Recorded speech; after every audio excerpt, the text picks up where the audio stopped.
Hey guys, tonight we're climbing aboard a Viking longship, a narrow wooden plank floating in freezing water, packed with armed men, damp wool, fermented drinks, and absolutely no toilets. So before you get comfortable, take a moment, like the video and subscribe, but only if you genuinely enjoy what I do here. And let me know in the comments where you're tuning in from and what time it is for you. It's always fascinating to see who's joining us from around the world. At first glance, a Viking longship looks like a terrible idea designed by someone who actively dislikes hygiene. It's long, narrow, open to the elements, and packed with men who have been sweating in wool for weeks. There are weapons everywhere, food barrels rolling around, no walls, no toilets, no comforting illusion of personal space. If you described this setup to a modern health inspector, they would simply sit down and stare into the middle distance. And yet, these ships crossed oceans, not gently, not quickly, but repeatedly, carrying crews across the North Sea, the Baltic, and even the Atlantic, without turning into floating hospitals filled with groaning, feverish men begging to be thrown overboard. Which is impressive because later ships with actual toilets somehow managed to do much worse. Historically, cramped travel spaces are perfect disease factories.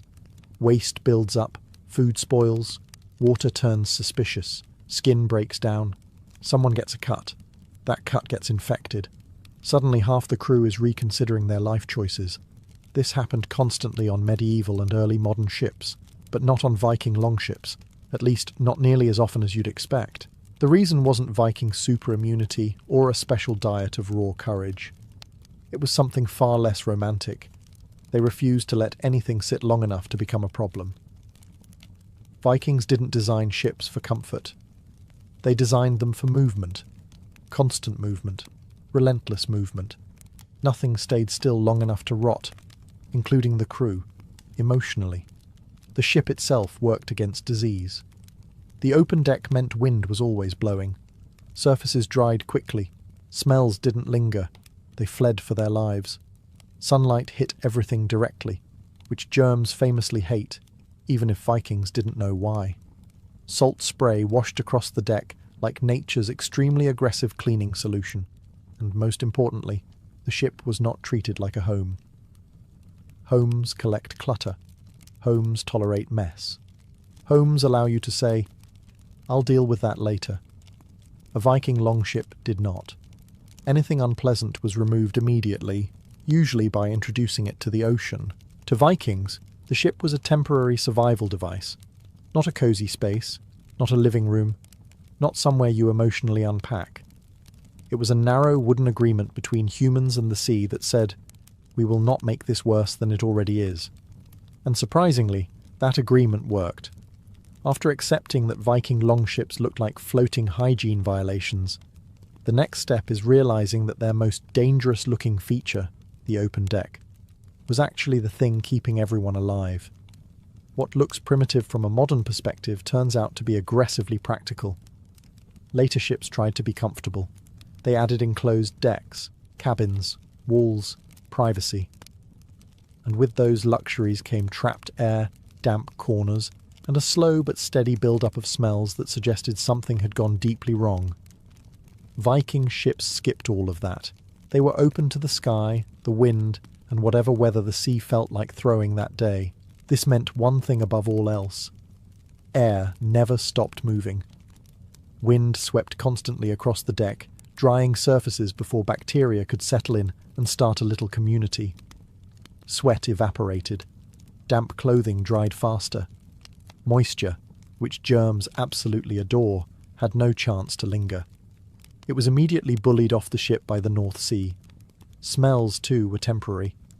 Anything unpleasant was not allowed to hang around and emotionally scar the crew. It was carried away by wind so fast that no one had time to complain properly. You might smell something terrible for a moment, but by the time you opened your mouth to say something rude, it was already gone. Problem solved. Sunlight was another accidental hero. Viking longships spent long hours exposed directly to the sun, which hit the deck, benches, ropes, and shields, with relentless enthusiasm. Sunlight is a natural disinfectant. Vikings did not know this scientifically, but they absolutely knew that things left in the sun smelled better and caused fewer problems. Empirical science at its finest. The open deck also meant no dark, damp corners where rot could hide and multiply. There were no secret spaces for mould, mildew, or suspicious slime to develop personalities. Everything was visible. Everything was exposed. Everything had to behave. Of course, the downside was obvious. Rain fell directly on you. Cold air ignored your feelings. Waves occasionally slapped the deck like they were offended by your existence. Comfort was minimal, but comfort wasn't the goal. Survival was.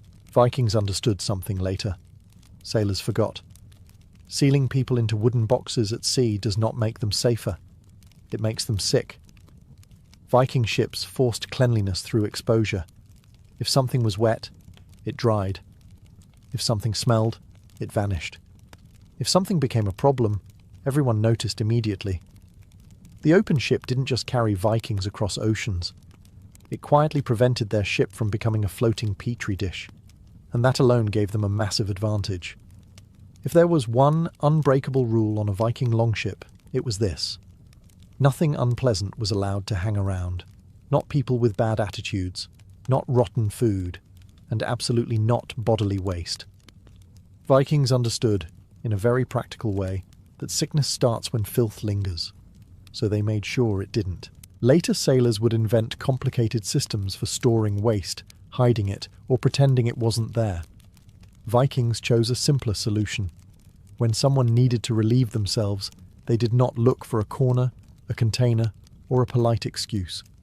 They leaned over the side of the ship and let the sea take it. Immediately. No middle steps, no backup plan. This was not optional. This was routine. The ocean was not scenery. It was infrastructure. Solid waste went straight overboard. Liquid waste followed. Nothing was saved for later. Nothing was managed in the modern sense. Vikings had no interest in inventing a floating problem that could ferment, spread, or come back to haunt them during a rough wave. And yes, this required coordination. You didn't just wander off and hope for the best. Timing mattered. Balance mattered. A sudden wave at the wrong moment could turn an ordinary day into a personal saga that followed you for the rest of the voyage. Mistakes were remembered. Nicknames were earned. But the system worked, because waste never stayed on board long enough to contaminate food, water, or sleeping areas. There were no buckets sloshing around, no hidden corners quietly becoming biological experiments, no accumulation. The moment something became waste, it stopped being the ship's problem. Food scraps followed the same rule. Bones, shells, gristle, spoiled bits, all gone. The ship was not a trash bin. If it wasn't actively useful, it left, quickly. This constant removal prevented insects from gathering.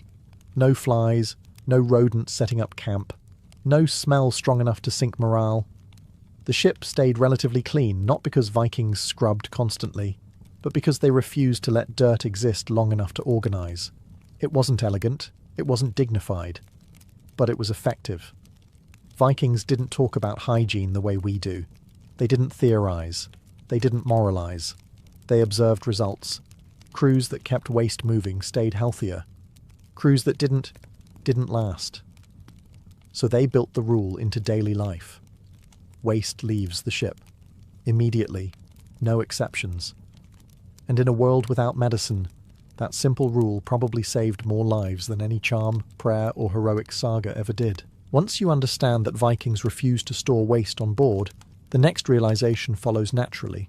The ocean itself was doing most of the work. Not symbolically, not spiritually, very literally. The sea was the bathroom, the sewer, and the cleaning crew, all rolled into one vast, cold, judgmental system. To a Viking, the ocean wasn't just something you sailed on. It was an active participant in daily life. When nature called, you answered it by leaning over the side and trusting the sea to handle the situation with professionalism and zero follow-up questions. There was no porcelain throne, no curtain, no privacy. Just wind, waves, and the quiet understanding that balance was important at this exact moment. This system worked because the ocean never stops moving. Waste dropped into it didn't sit nearby plotting revenge. It was immediately diluted, dispersed, and carried far away. No stagnation, no build-up, no chance for bacteria to circle back and contaminate food or hands. The problem simply ceased to exist. It also helped that Viking longships rode low in the water. Anything released over the side was gone instantly, not clinging to the hull or drifting lazily alongside like it might reconsider its options. The sea took it and moved on, the way it always does. Food waste followed the same path. Bones from dried fish, shells, scraps of meat that had gone questionable. All of it went overboard quickly. The ship was not a landfill. It was a narrow platform where everything had to justify its presence. If it couldn't be eaten, used or repaired, it was politely introduced to the North Sea. This constant clearing had a powerful side effect. Pests never had time to arrive.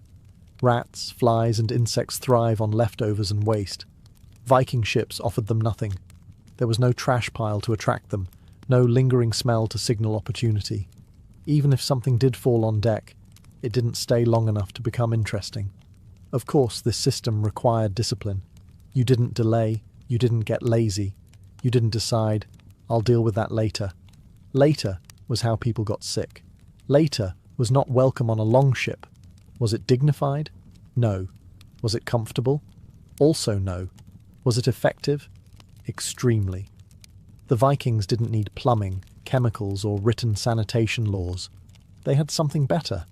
A moving ship, a moving sea, and a strict rule that said nothing unpleasant was allowed to linger. And as long as the ocean kept moving, so did their chances of staying healthy. On a Viking longship, food was precious. Food scraps were not. The moment something stopped being edible, it became a threat. Vikings did not romanticize leftovers. They did not believe in saving questionable bits, just in case. If something smelled wrong, looked wrong, or felt like it might start a rebellion in your stomach, it was gone. Immediately. This wasn't wastefulness.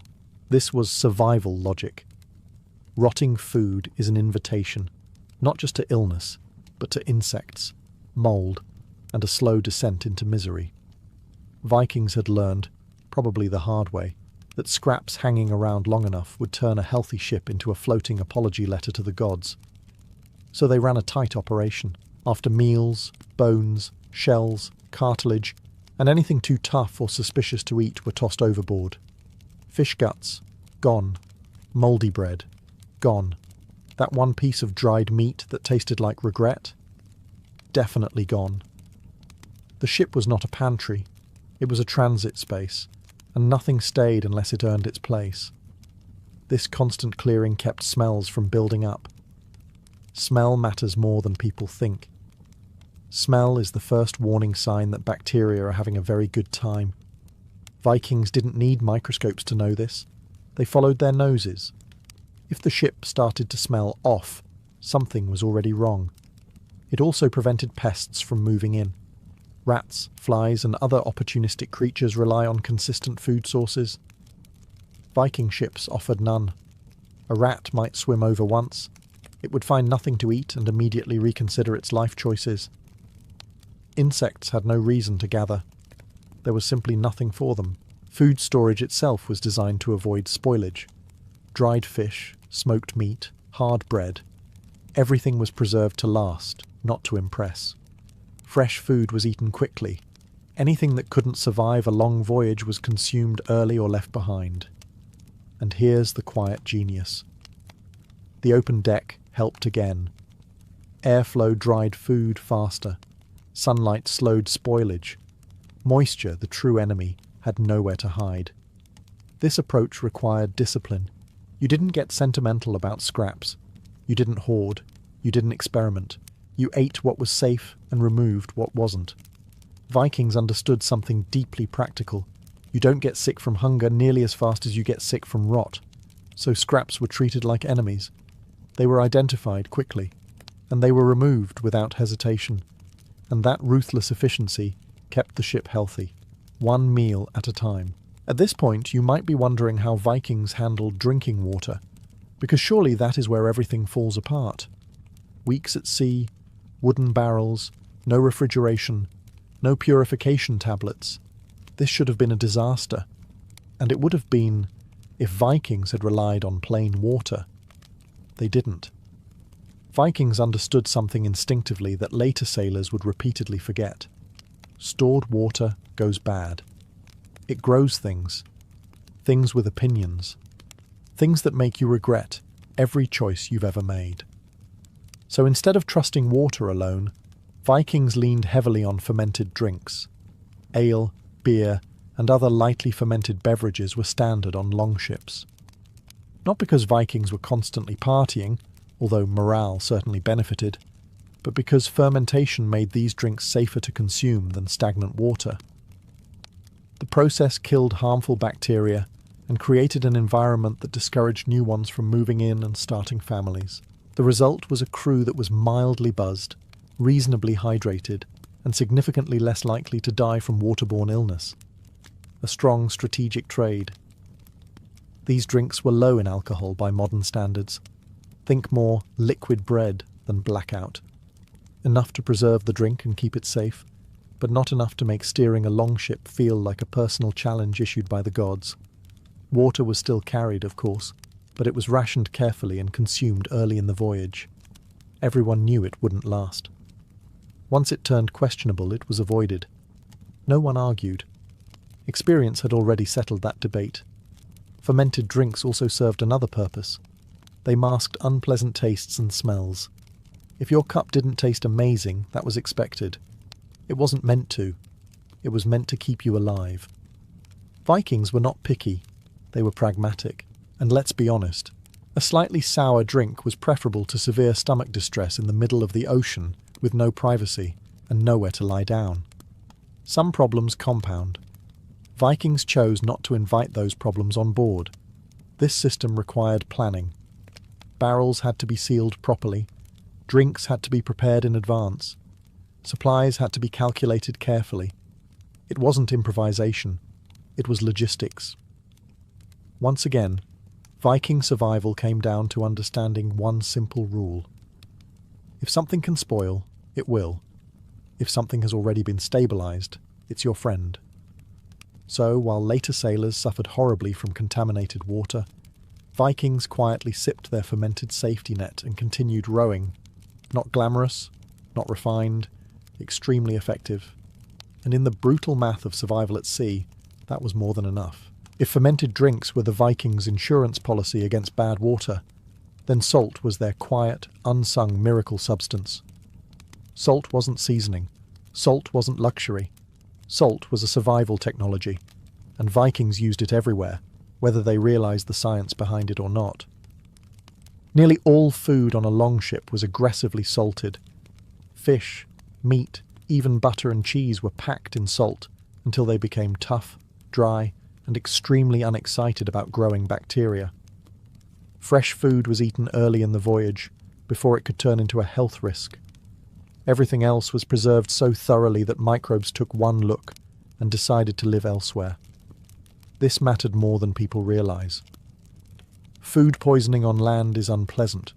Food poisoning at sea, in cold weather, with nowhere to rest and nothing to replace lost fluids, is catastrophic. Vikings avoided this by simply refusing to eat anything that hadn't been thoroughly bullied by salt. But salt wasn't just for food.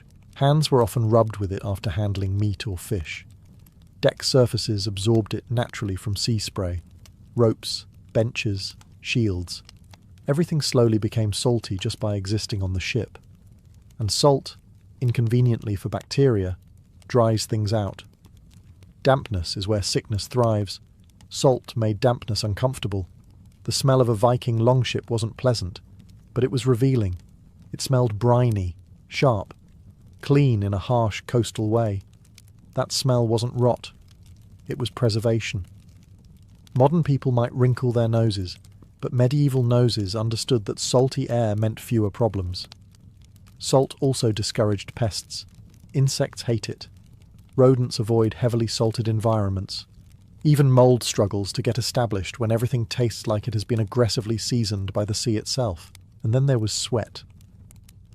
Long voyages meant rowing. Rowing meant sweat. Sweat plus wool plus cold air is a recipe for discomfort. But salt helped here too. Sweat dried quickly. Clothes didn't stay damp long enough to grow the kind of bacteria that leads to skin infections and sores. Vikings didn't talk about sanitation the way we do. They didn't categorize or label. They simply noticed patterns. Ships that stayed dry, salty and moving stayed healthier. Ships that did not have long careers. Salt was everywhere. It was unavoidable. And it worked. So while later sailors struggled with decay, sickness and infestation, Viking crews lived inside a floating, wind-swept, salt-cured environment. Uncomfortable? Yes. Pleasant? No. Effective? Absolutely. One of the most important sanitation tools on a Viking longship wasn't something you could touch, store, or accidentally drop overboard. It was motion. Constant, relentless motion. The ship rarely rested, and neither did the environment on board. And that unintentionally made all the difference. Decay loves stillness. Rot settles in when things stop moving, stop drying, and stop being disturbed. Vikings never gave it that opportunity. Their ships were always in motion, rocking, pitching, cutting through waves, or being hauled up and dragged back into the water. Even when anchored briefly, the sea kept moving underneath them, slapping the hull and washing the sides like it had a personal grudge. This movement acted like a reset button. Water splashed over the deck regularly, rinsing away grime before it could get comfortable. Salt spray coated surfaces again and again. Anything loose was either washed away, dried out, or knocked somewhere obvious where someone would notice and deal with it. Nothing was allowed to quietly rot in a forgotten corner, because forgotten corners barely existed. Even sleeping areas benefited. Vikings slept on benches or directly on the deck, rolling up bedding during the day. Bedding that stays rolled up and aired out does not become a breeding ground for moisture-loving bacteria. Bedding that sits still for weeks absolutely does. Vikings chose the former, whether they knew the science or not. Movement also forced constant maintenance. You couldn't ignore problems when the ship itself kept reminding you of them. A damp rope slapped your leg. A loose board shifted under your feet. A leaking barrel announced itself loudly.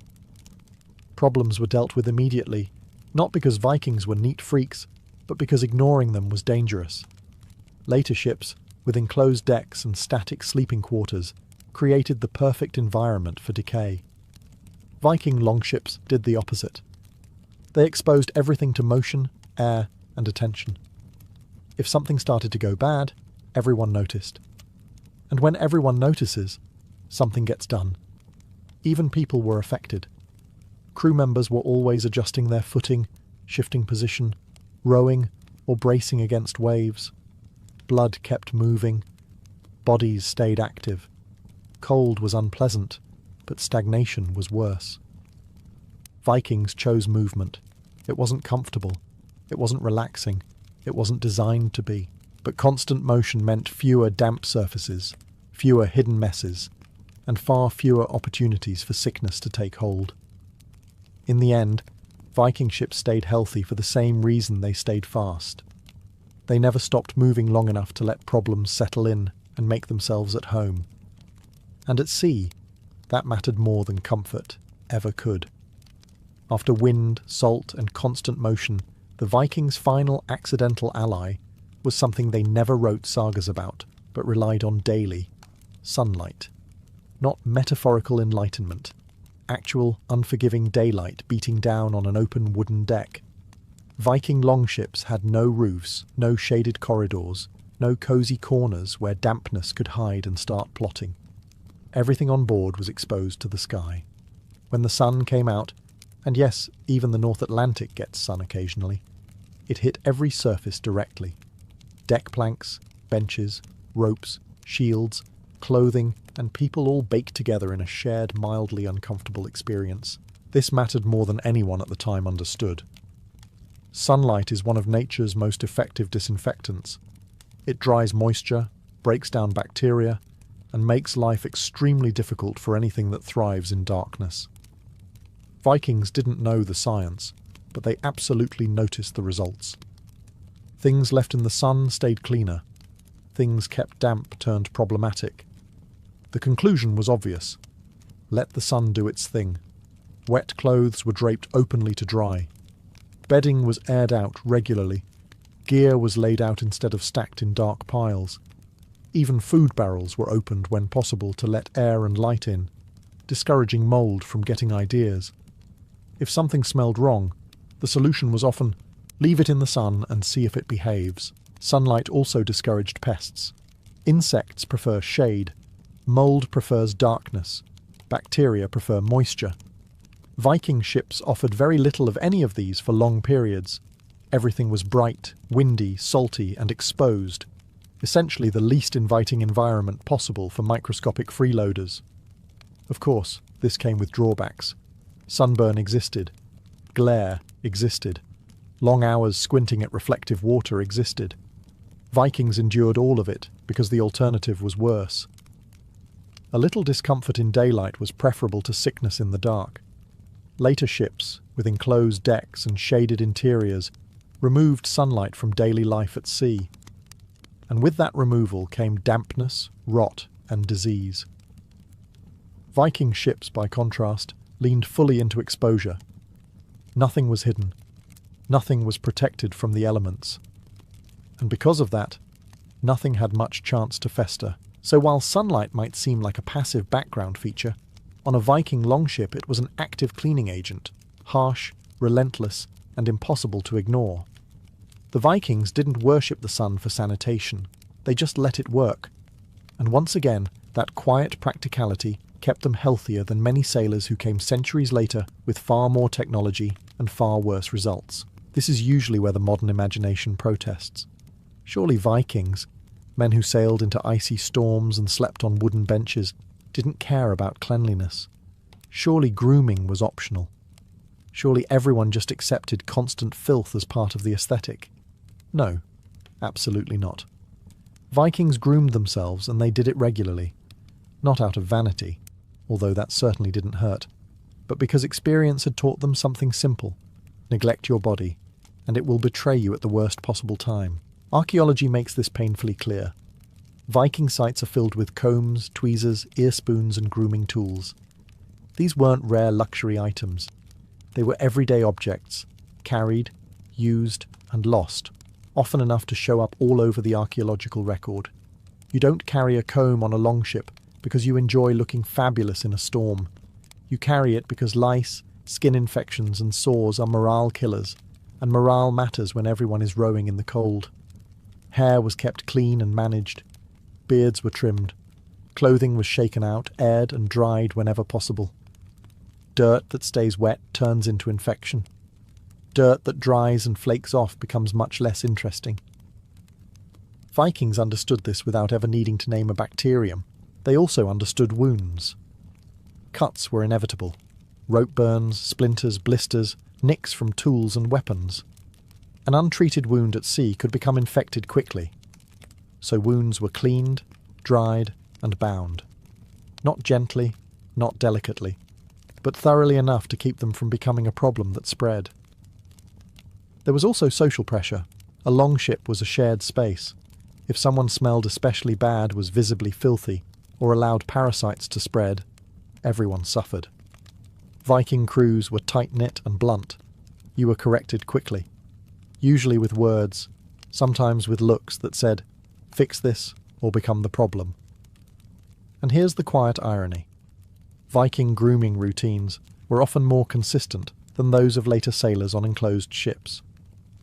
Those sailors lived below deck, rarely dried their clothes properly, and let moisture sit against skin for weeks. Vikings, exposed to air and sun, dried everything constantly. So no, Vikings were not pristine. They were not clean by modern standards.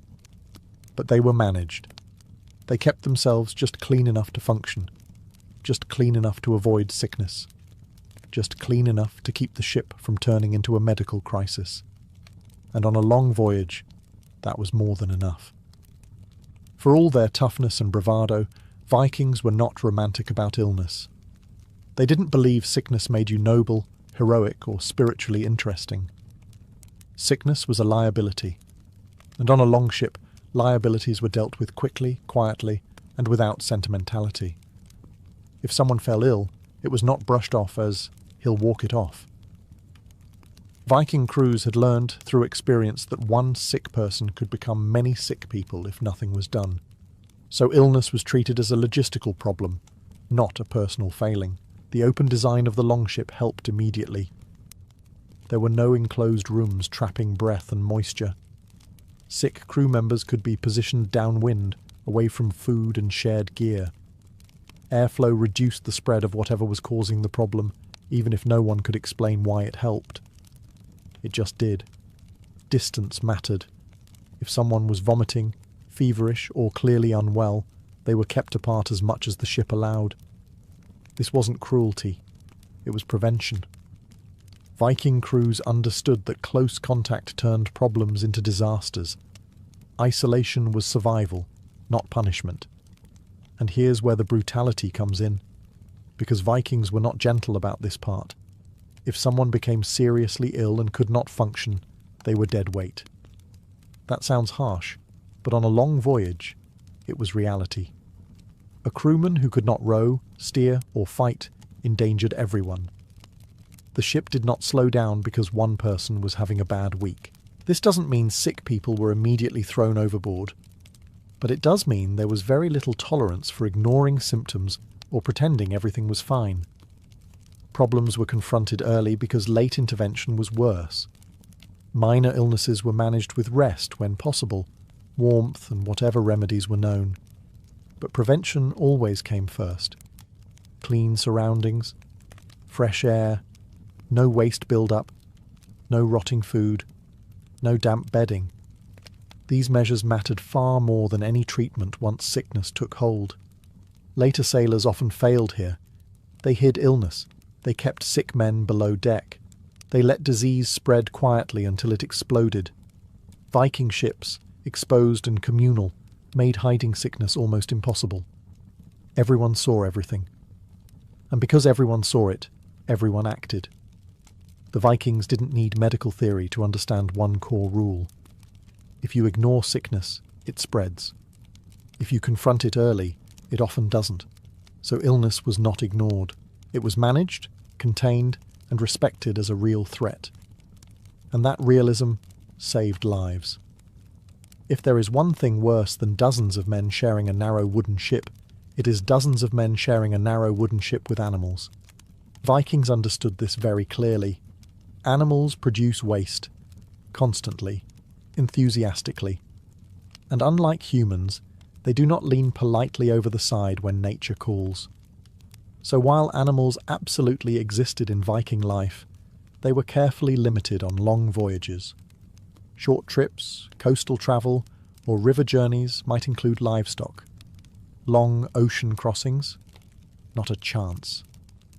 Bringing animals aboard for weeks at sea was an excellent way to turn a functional ship into a floating catastrophe. Waste was the primary concern. An animal produces far more waste than a human, and it does so without any regard for timing, balance, or personal space. There is no convenient moment to clean up after a goat in rough seas. There is only regret. Animals also required water and food, both of which were already limited. Every barrel given to a sheep was a barrel not given to the crew. Vikings were practical enough to understand that if survival came down to a choice between people and livestock, the livestock lost every time. Then there was disease. Animals carry parasites, fleas, ticks, lice, all eager to explore new hosts. On land, this is manageable. On a longship, it is a nightmare. One infested animal could spread pests to the entire crew within days. Vikings didn't need scientific explanations to understand this. They only needed one bad experience. Archaeological evidence supports this caution. Longships were designed for speed, cargo, and people, not stalls. There are no built-in systems for managing animal waste at sea, because Vikings intentionally avoided creating that problem in the first place. When animals were present, they were kept briefly and managed tightly. Chickens might appear for short coastal journeys. Livestock might be transported across rivers. But for open ocean travel, animals were left behind. Preserved food travelled better than living creatures. This choice wasn't sentimental. Vikings valued animals deeply, but they valued reaching their destination alive more. By eliminating animals from long voyages, Vikings removed an enormous source of waste, disease, and logistical stress. Fewer variables, fewer problems, less chaos. It's another example of Viking thinking at its most unromantic and effective. If something creates more problems than it solves, it does not get invited on the ship, and that rule applied equally to people. It's tempting to assume that cold was just another enemy Vikings had to endure at sea. And yes, it was unpleasant. Fingers went numb. Clothes stiffened. Wind found ways into places it absolutely did not need to be. But from a sanitation standpoint, the cold was quietly working in the Vikings' favour. Cold slows everything down, especially bacteria. In warmer climates, rot moves fast. Food spoils quickly. Waste smells sooner. Illness spreads more aggressively. Viking voyages, however, often took place in cold northern waters, where temperatures stayed low enough to keep bacterial growth sluggish. This meant food lasted longer, smells developed more slowly, and minor messes didn't immediately turn into full-blown health crises. In a strange way, the North Atlantic acted like a massive natural refrigerator. Not a comfortable one, not a polite one, but an effective one. Meat stayed preserved. Fish remained edible longer. Damp materials dried rather than moulding, especially when combined with wind and salt. Cold reduced the urgency of constant cleaning without removing the need for discipline. Cold also discouraged pests. Insects thrive in warmth. Rats prefer stable, mild environments. Viking longships offered neither. The combination of cold air, constant movement and exposure made life on board deeply uninviting to anything small, sneaky, and disease-carrying. Even parasites struggled to get comfortable. Of course, cold came with risks. Frostbite existed, hypothermia existed. Vikings weren't immune to any of this, but they understood the balance. They layered clothing. They kept moving. They stayed active. A moving, slightly uncomfortable crew was far healthier than a warm, stagnant one. Cold also encouraged good habits. Wet clothes were dried quickly, because staying damp in cold weather was dangerous. Bedding was aired out constantly. People paid attention to their bodies because ignoring the cold had immediate consequences. This constant awareness prevented many of the slow-building problems that plague warmer, enclosed environments. Later sailors, travelling in warmer waters or sealed ships, lost this accidental advantage. Warmth encouraged rot. Dampness lingered. Bacteria thrived. Vikings, by contrast, lived inside an environment that punished neglect immediately and rewarded vigilance. So while cold made Viking voyages harder, it also made them cleaner. Less comfortable, but healthier. Less forgiving, but safer. In the brutal arithmetic of survival at sea, cold wasn't just an obstacle. It was an unwilling ally. And the Vikings learned to work with it, not against it. By now, it should be clear that Viking sanitation didn't rely on comfort, technology, or written health manuals. It relied on something far more effective and far more terrifying: discipline. On a longship, discipline wasn't a virtue. It was a requirement for continued existence. A Viking crew was not a casual group of travellers. It was a tightly bound unit, where every individual's behaviour affected everyone else. There was no room for freeloaders, corner cutters, or people who thought rules were more like suggestions. If you caused problems on board, those problems became communal very quickly, and communal problems were handled communally. Hygiene rules weren't debated. Waste went overboard immediately. Food scraps disappeared as soon as meals ended. Wet clothing was dried. Bedding was aired. Gear was kept in order. Not because someone enjoyed it, but because failing to do so made life harder for everyone. And Vikings had very little patience for people who made life harder. Social pressure did most of the enforcement. On a longship, there was nowhere to hide. If someone ignored basic discipline, everyone noticed. The crew didn't need formal punishment systems. Disapproval was loud, direct, and effective. If that failed, consequences escalated quickly. Viking culture was not known for gentle reminders. Discipline also extended to routine. Tasks were assigned, responsibilities rotated. Cleaning wasn't a separate activity. It was woven into daily life. You didn't clean the ship. You lived in a way that prevented filth from existing in the first place.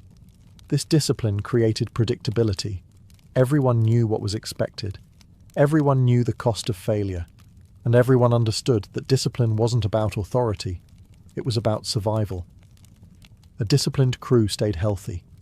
An undisciplined crew became a liability. Later ships often failed here. Larger crews, less cohesion, less accountability. People could hide their mistakes below deck until sickness spread too far to control. Viking longships offered no such luxury. Everything was visible. Everything was shared. And because everything was shared, responsibility was too. Discipline kept waste moving. Discipline kept food safe. Discipline kept sickness from spreading. It wasn't pretty. It wasn't kind. But it worked. And on the open sea, working was the only thing that mattered.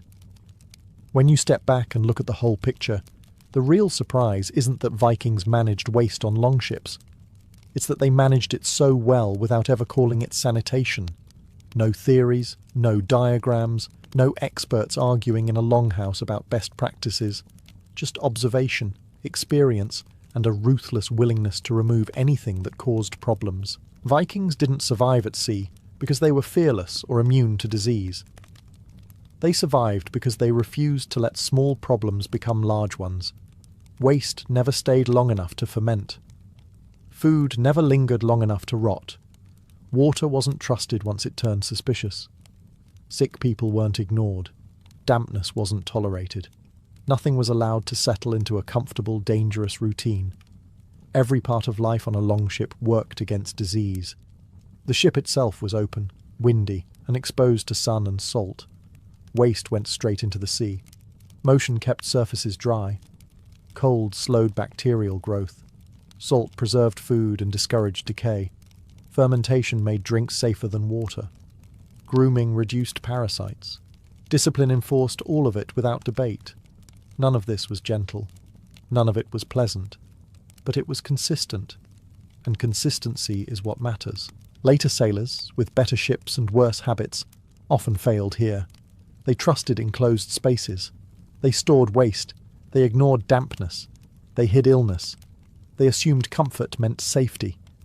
Viking longships, uncomfortable and exposed, forced good behaviour through sheer inconvenience. There was no room for denial. No room for laziness. No room for pretending things would sort themselves out. If something smelled wrong, it was already gone. If something felt wrong, it was dealt with immediately. If someone caused problems, they stopped, or they didn't remain part of the system. This wasn't heroism. It was logistics, and that's the part most stories skip. Vikings weren't just raiders and warriors. They were managers of chaos. They understood that surviving the sea required cooperation with the environment, not domination over it. So how did Vikings manage waste on longships without getting sick? By never letting waste exist long enough to matter. By letting wind, water, sun, and salt do most of the work.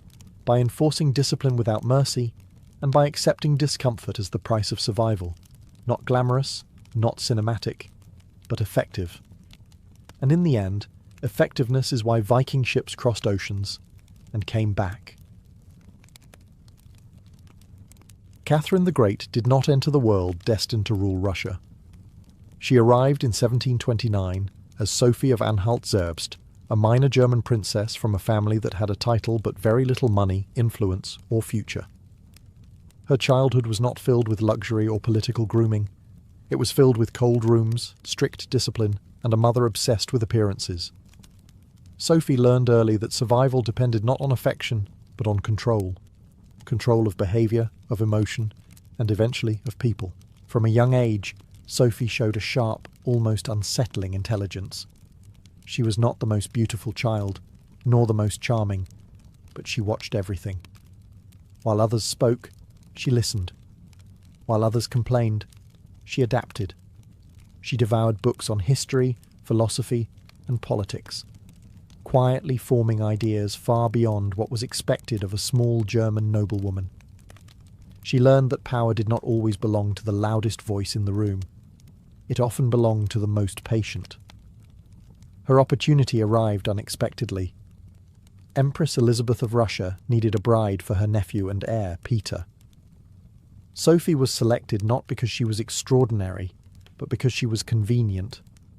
She was young, foreign, and politically harmless, or so they thought. At 14, Sophie was summoned to Russia, a land whose language she did not speak, whose customs were alien, and whose court was famously brutal. Most girls in her position would have tried to please. Sophie chose something more dangerous: transformation. She learned Russian obsessively, practicing until her tongue bled. She converted to Orthodox Christianity with theatrical devotion, renaming herself Catherine the Great, not as an act of faith, but of strategy. She fell ill repeatedly, nearly dying from exhaustion, yet refused to slow down. Catherine understood something crucial. Russia did not need to love her immediately. It only needed to stop seeing her as foreign. Her future husband Peter made this easier. He was childish, unstable, openly cruel, and deeply unpopular. While Peter played with toy soldiers and humiliated himself at court, Catherine watched.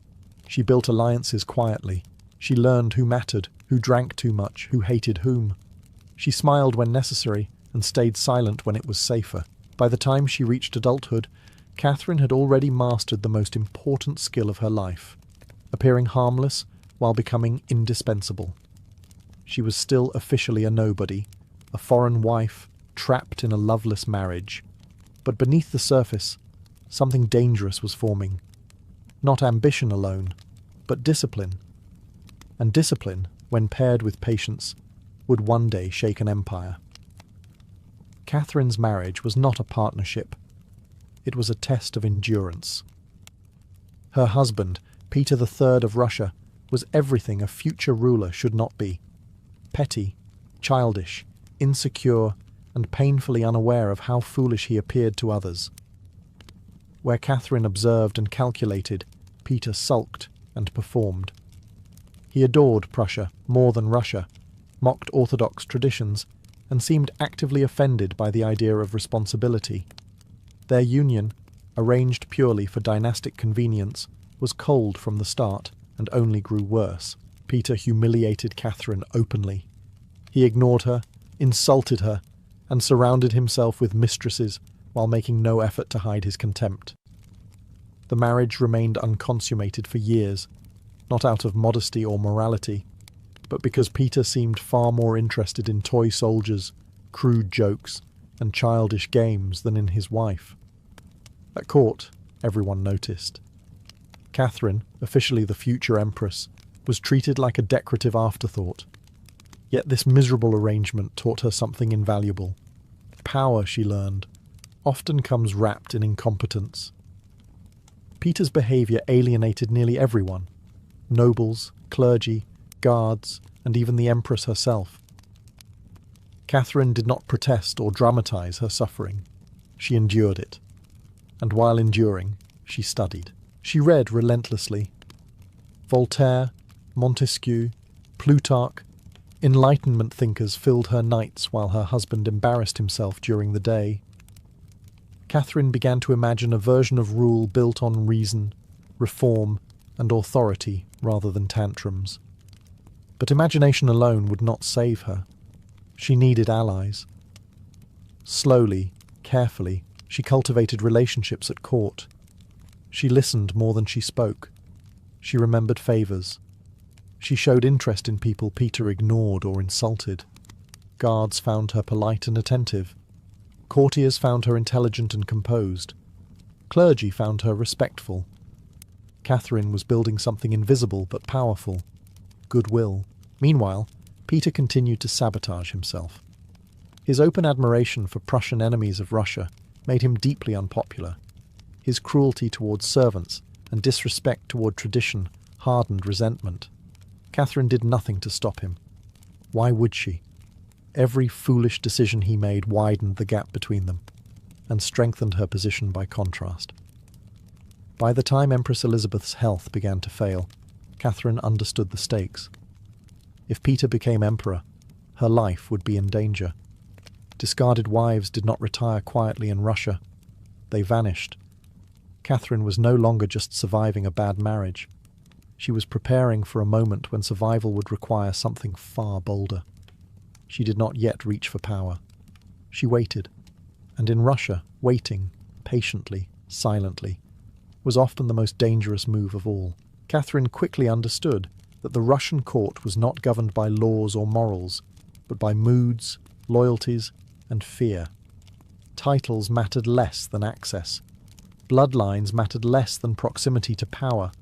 And above all, survival depended on knowing when to speak and when to disappear into silence. This was not a world that rewarded honesty. It rewarded awareness. During the reign of Elizabeth of Russia, the court operated like a gilded minefield. Elizabeth herself was flamboyant, impulsive, and deeply suspicious. One careless word could lead to exile. One misplaced look could end a career. Catherine learned to read rooms the way generals read battlefields. She noted who stood close to the Empress, who whispered after meetings, and who suddenly stopped appearing at dinners. Power, she realized, was not fixed. It flowed, and she needed to know its currents. Catherine also learned Russia beyond the palace walls. Unlike her husband, who despised Russian culture, she embraced it deliberately. She studied Orthodox rituals, memorized saints' names, and spoke Russian fluently and publicly. This was not sentimentality. It was camouflage. Every step she took erased a little more of her foreignness and replaced it with familiarity. Nobles began to see her not as a German bride, but as someone who understood Russia, or at least respected it enough to try. Her marriage remained empty and humiliating, but Catherine turned isolation into freedom. She had no romantic expectations to maintain, no emotional illusions to protect. Instead, she gathered information.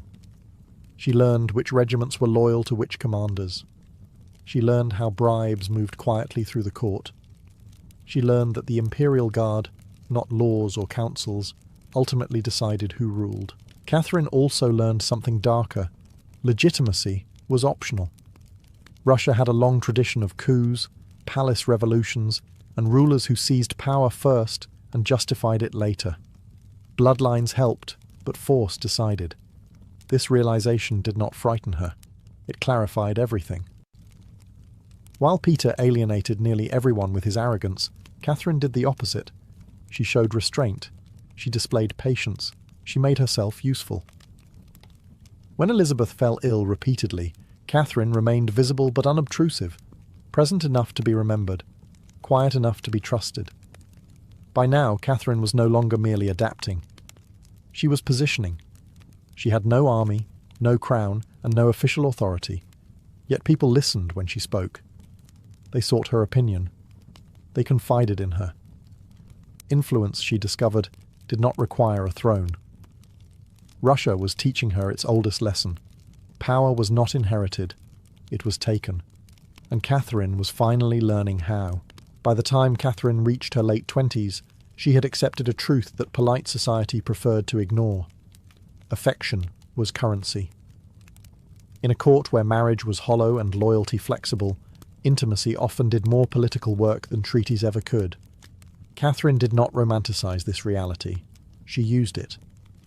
Her relationship with her husband was long past saving, but Catherine no longer needed it. Instead, she formed connections that mattered. Her lovers were not chosen for passion alone, but for position, influence, and discretion. These relationships were not reckless scandals. They were carefully managed alliances. Each one brought her information, protection, or support within powerful circles that Peter had already alienated. Most important among them was Grigory Orlov, a charismatic officer in the Imperial Guard. Orlov was bold, popular, and well-connected among the soldiers who truly controlled Russia's future. Through him, Catherine gained access to the one institution that mattered more than noble titles or royal blood: armed men willing to act. This was not love in the fairy tale sense. It was mutual ambition. Orlov believed Catherine would make a better ruler than Peter. Catherine understood that Orlov and his brothers could provide something she lacked: force.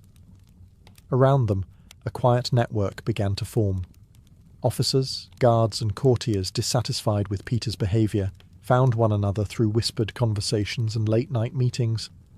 Catherine did not lead these discussions loudly. She allowed others to speak first. She listened.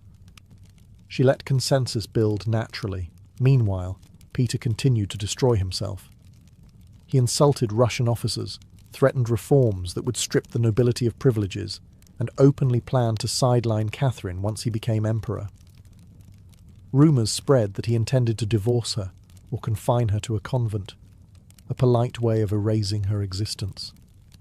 Catherine understood the danger clearly. She was running out of time. Once Peter took the throne, her carefully constructed position could collapse overnight. Yet she still refused to rush. A failed coup meant death.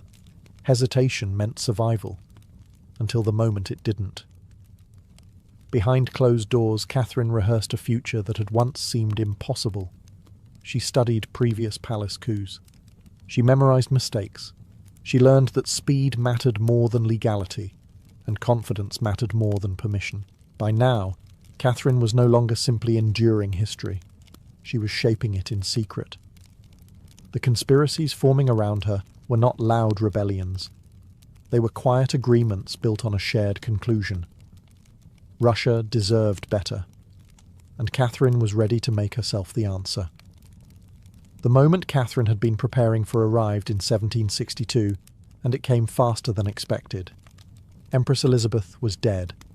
Her nephew ascended the throne as Peter III of Russia, and almost immediately began confirming everyone's worst fears. In just months, Peter managed to offend the army, the clergy, the nobility, and the public, an impressive achievement even by Russian standards. He withdrew Russia from a hard-fought war against Prussia, abandoning allies and humiliating officers who had sacrificed everything. He threatened church lands, mocked Orthodox rituals, and surrounded himself with foreign advisors. Worse still, he spoke openly of removing Catherine from power, and possibly from life itself. The danger was no longer theoretical, it was immediate. The conspirators moved quickly. Grigory Orlov and his brothers activated loyal regiments of the Imperial Guard. Catherine was awakened early one morning with a single message. It was now or never. There would be no second chance. She dressed not as a queen, but as a soldier. Catherine rode to the barracks and stood before the guards, calm, composed, and unflinching. She did not beg. She did not plead her case. She spoke as if authority already belonged to her, and remarkably, the guards swore allegiance on the spot. Momentum, once started, became unstoppable. Within hours, Catherine was proclaimed empress. Church leaders blessed her rule. Nobles pledged loyalty. The city accepted the change with minimal resistance. Peter, stunned and isolated, was arrested without a fight. The empire changed rulers in a single day, not through chaos, but through precision. Peter was forced to abdicate. Days later, he died under mysterious circumstances while in custody. Officially, it was an accident. Unofficially, everyone understood the reality. Catherine never ordered his death, at least not on paper. She did not need to. Russia rarely required signatures for bloodshed. Catherine's seizure of power was illegal by every formal standard. She was not the rightful heir. She had no claim stronger than opportunity. Yet the coup succeeded because it aligned with what Russia wanted: stability, respect, and relief from embarrassment. Catherine understood this perfectly. She did not justify herself with sentiment. She justified herself with results. From the moment she took the throne, She ruled as if she had always belonged there. In one morning, a foreign princess with no legitimate claim became the most powerful woman in Europe. And Russia, restless, ruthless, and pragmatic, accepted her without hesitation. Once Catherine secured the crown, she understood that seizing power was only the beginning. Keeping it required something more sophisticated than force. Russia had seen plenty of rulers arrive through coups. What it lacked was a ruler who could explain her authority in a way that made sense to Europe and to history. Catherine chose enlightenment. She reinvented herself as a philosopher-empress. Catherine corresponded with leading intellectuals of the age, Voltaire, Diderot, and other thinkers who believed reason could civilize power. She presented herself not as a tyrant in silk, but as a monarch guided by law, education, and progress. Europe was eager to believe her. A woman who ruled Russia with a book in one hand and a scepter in the other was irresistible propaganda. Catherine drafted a grand document known as the Nakaz, a set of legal principles inspired by Enlightenment philosophy. It spoke of equality before the law, moderation of punishment, and rational governance. The irony was not lost on those who lived in Russia. While Catherine debated justice on paper, the empire still relied on serfdom, censorship, and absolute authority. Yet contradiction did not bother her. Ideas were tools, not promises. She expanded education dramatically, especially for the nobility. Schools multiplied. Art, theatre, and literature flourished under her patronage. The Russian court became a cultural centre rather than a provincial embarrassment. Catherine collected art obsessively, laying the foundations for institutions that would define Russian identity for centuries. At the same time, she ruled with precision. Rebellions were crushed swiftly. Critics were silenced politely or permanently. Catherine did not believe enlightenment required weakness. Order came first, reform came second. Idealism came only when it did not threaten stability. Her brilliance lay in balance. To Europeans, she was the embodiment of reason. To Russian elites, she was a protector of privilege. To the army, she was decisive. To the church, she was respectful. Everyone saw what they needed to see. Catherine never pretended to abolish autocracy. She refined it. She dressed power in intellect and culture, making domination appear civilized. It was a masterclass in image management centuries before the term existed. By presenting herself as enlightened, Catherine disarmed critics while consolidating authority. Her reign became acceptable, then admired, then legendary. She had not just taken the throne, she had transformed the story around it. And stories, Catherine knew better than most, are often more powerful than laws. Catherine's reign, so polished on paper and admired abroad, was tested brutally when idealism collided with reality. In 1773, Russia erupted in one of the most dangerous uprisings in its history, a rebellion that exposed exactly how fragile Catherine's enlightened image really was. The revolt was led by Yemelyan Pugachev, a former Cossack officer who claimed to be the miraculously escaped Peter III. The lie was obvious, but it barely mattered. Pugachev promised what Russia's lowest classes desperately wanted: freedom from serfdom, revenge against landlords, and an end to brutal exploitation. Tens of thousands rallied to him: peasants, Cossacks, escaped serfs, and the desperate. For Catherine, this was not merely a rebellion, it was an existential threat. If peasants could imagine a different ruler, they could imagine a different system. And imagination, once unleashed, was harder to crush than armies. The uprising spread rapidly across vast regions. Estates burned, nobles were murdered, officials fled. For a moment, the empire Catherine had carefully stabilized seemed ready to tear itself apart from below. Enlightenment ideals offered no solution here. Philosophy could not stop pitchforks. Catherine's response was swift and merciless. She unleashed the full force of the imperial army. Villages suspected of aiding rebels were punished. Executions were public and deliberate. The message was unmistakable. Reform had limits, and rebellion crossed them. When Pugachev was finally captured, Catherine made an example of him. He was paraded in chains, humiliated publicly, and executed in Moscow. His body was dismembered, his head displayed, not out of cruelty alone, but strategy. Fear, Catherine understood, was sometimes the most efficient form of governance. The rebellion changed her permanently. After Pugachev, Catherine abandoned any lingering fantasy of freeing the serfs. Instead, she strengthened noble control over them. Landowners gained more power, not less. Order mattered more than justice. To Europe, Catherine remained enlightened.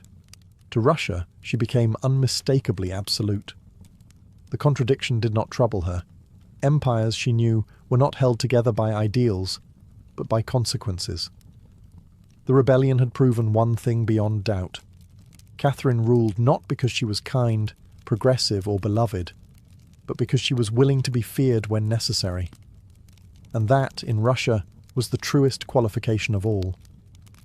With rebellion crushed and authority unquestioned, Catherine turned outward. If internal order required fear, international greatness required expansion. She believed Russia's destiny was not merely to survive, but to dominate, to be feared abroad and respected at home. And she pursued that vision with relentless efficiency. Catherine expanded Russia's borders more than almost any ruler before her. Through wars against the Ottoman Empire, she secured warm water ports on the Black Sea, a strategic obsession of Russian rulers for generations. New cities rose from conquered territory. Crimea was absorbed, trade routes opened. Russia was no longer a landlocked giant stumbling in the cold. It was a maritime power with ambitions stretching far beyond its borders.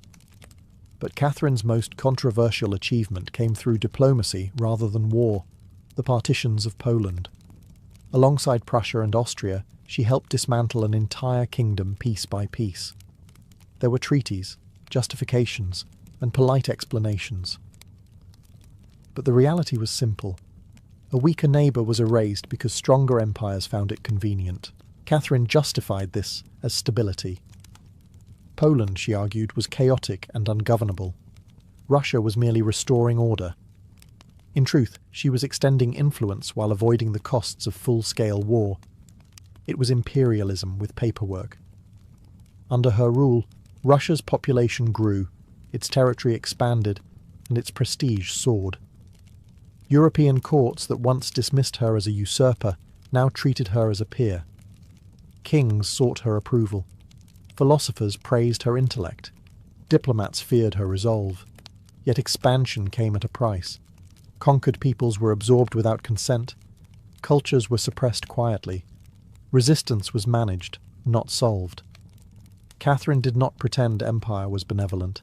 She believed it was necessary. What made her dangerous was not cruelty, but clarity. She did not conquer out of vanity. She conquered because power demanded it. Every new border strengthened her legitimacy. Every victory rewrote her origin story, from foreign interloper to indispensable ruler.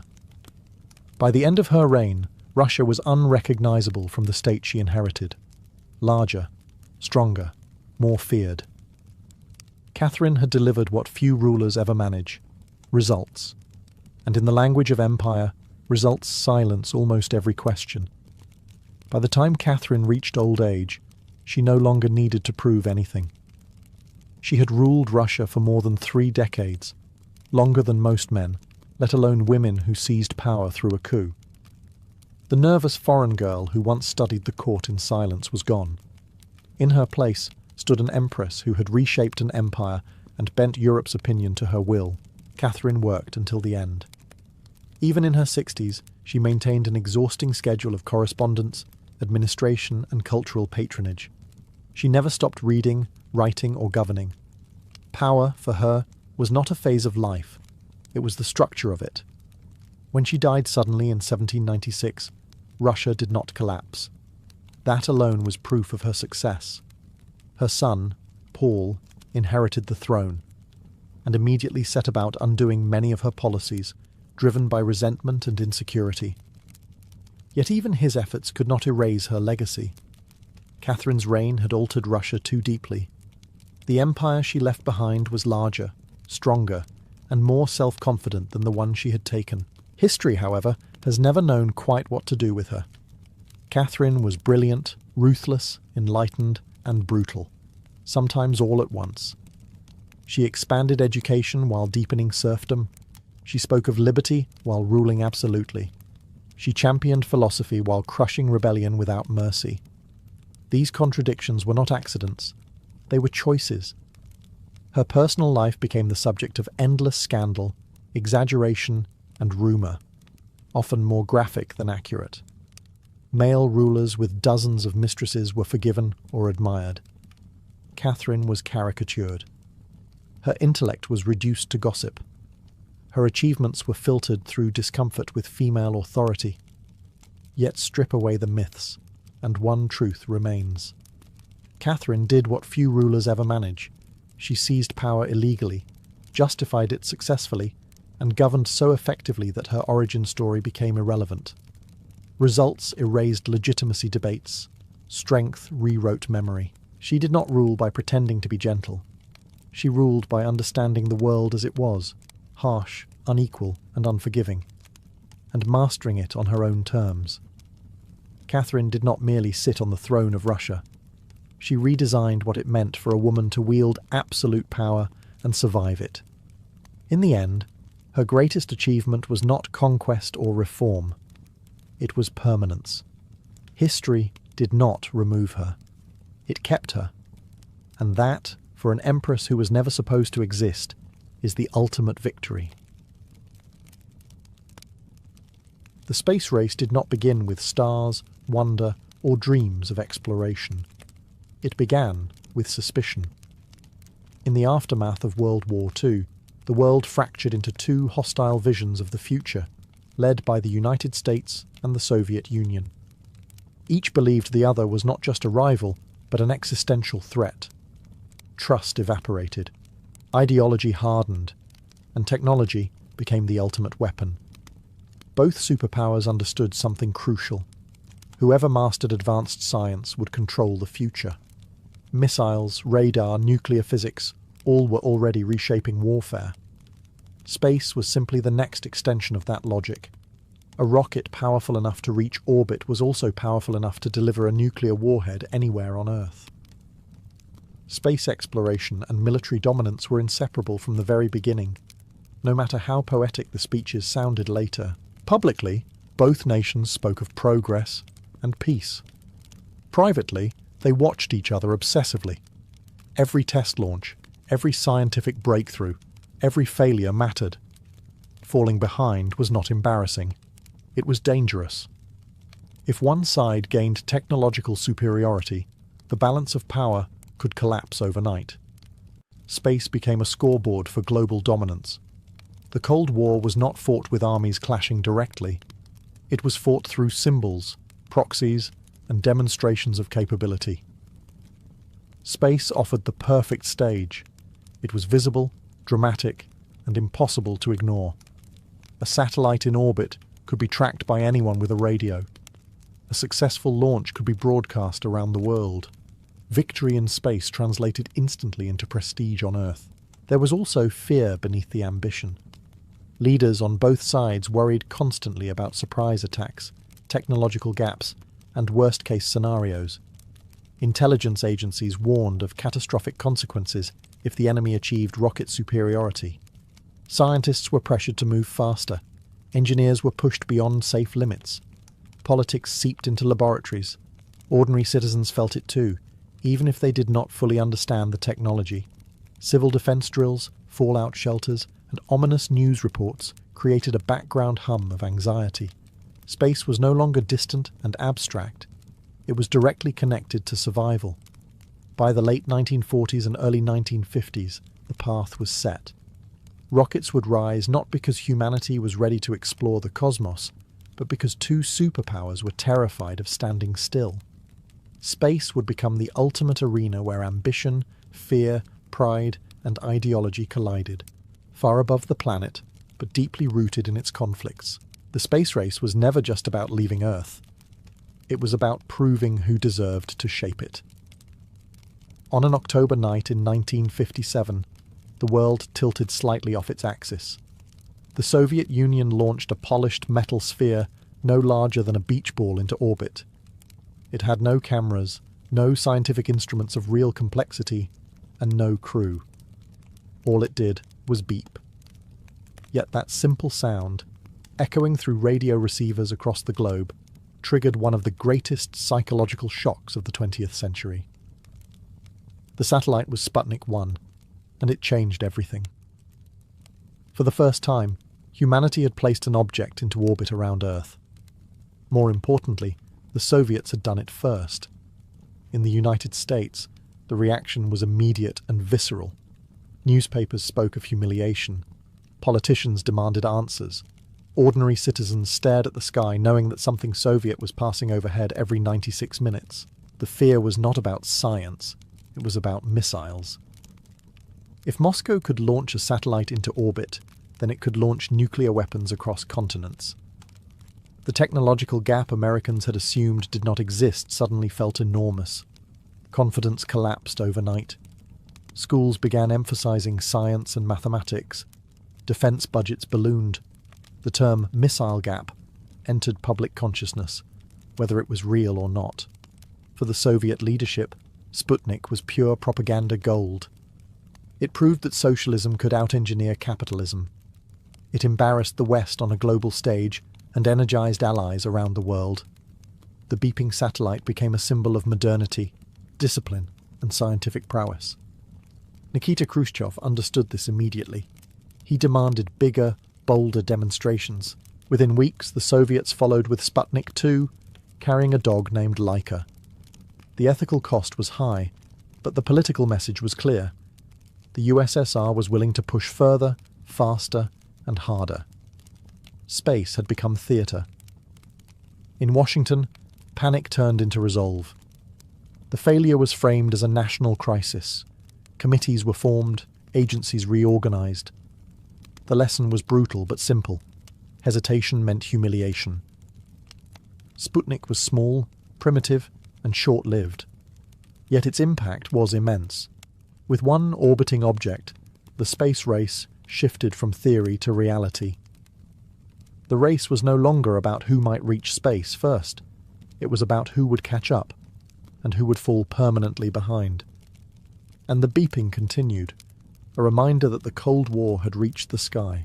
By the early 1960s, the space race had moved beyond machines. It was no longer enough to send metal into orbit.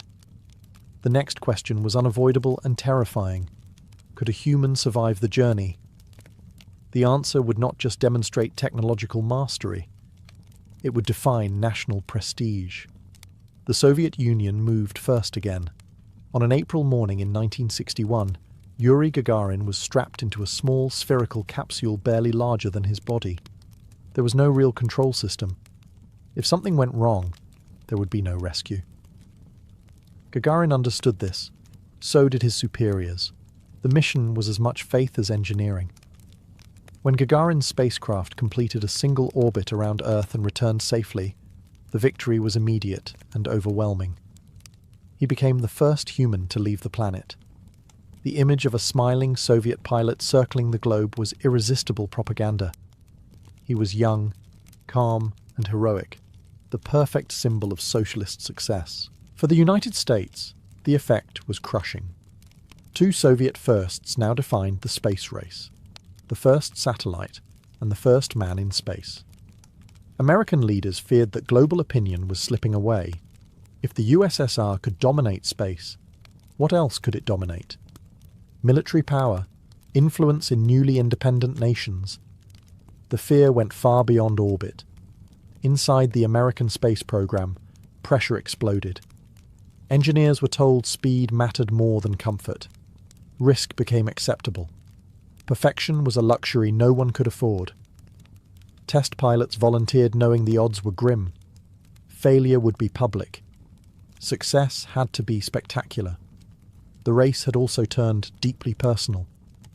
Gagarin was not just a cosmonaut, he was a walking challenge. His flight suggested that the USSR was bold enough to gamble with human lives to win prestige. The United States had to respond, but without appearing reckless. It was a narrow path. Gagarin himself never became a politician. He remained a symbol, paraded across the world as proof that the future had arrived, and that it spoke Russian. Behind the scenes, however, Soviet engineers knew the truth. Their lead was real, but fragile. Their technology was powerful, but rushed. One disaster could erase everything. That knowledge made the space race more dangerous than ever. Humans were now the payload, and every launch carried not just lives, but the reputation of an entire system. From this point forward, space would never be empty again. The United States could not afford another second place. After Yuri Gagarin's flight, American leadership understood that incremental progress would no longer be enough.